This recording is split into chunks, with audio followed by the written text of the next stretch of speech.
Jung agrees with all that, but then extends Freud's theories, which is what scholars do, to ideas such as the fact that dreams can include future and not yet realized experiences, ideas like premonitions. And in addition to the personal experiences, dreams can include collective experiences, including experiences from people in distant cultures of whom the person doing the dreaming has no conscious familiarity with. Sexuality is a big issue for Freud and not quite such a big deal for Jung. So for Freud, sexuality and sexual feelings drive everything in life. The drive to procreate, mental illness, the repression of sexual desires creates a lot of mental illness in people. People have all sorts of what Freud would call perverse sexual energies that they hide and are trying to reconcile with their core belief system. Whereas for Jung, he takes this idea of the libido, but for him it's a psychic energy or life force that, while it includes sexuality, is not just limited to sexuality.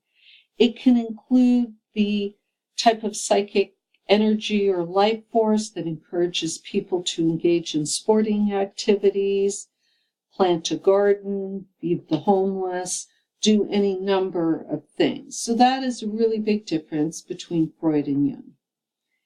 And then religion, again, we come up against some major differences here. Freud was Jewish in a time in Europe when Jews were severely discriminated against.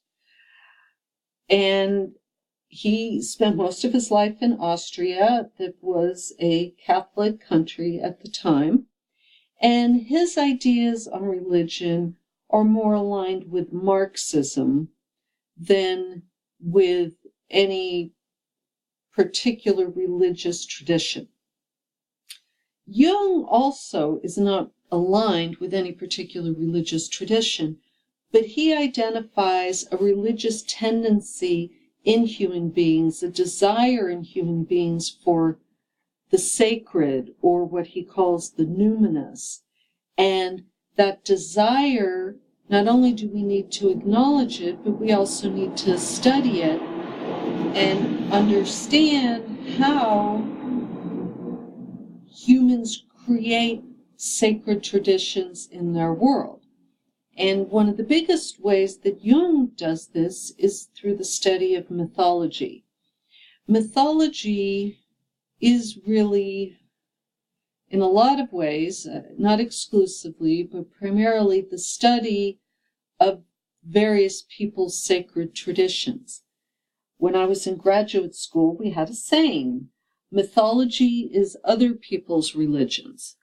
And what we perceive as our own religion is the truth and the way the world is, and other people's religious, cultural artifacts, their stories, their art, their music are mythological, i.e. not true. But for Jung, it was all mythological, and he studied it to understand this desire of humans to have sacred influence in their life. And on that note, we have finished our brief overview of Freud and Jung. Probably enough for most people, but you can always go to graduate school and become an expert in this if that's where your interests take you. Thanks so much and have a wonderful day. Bye.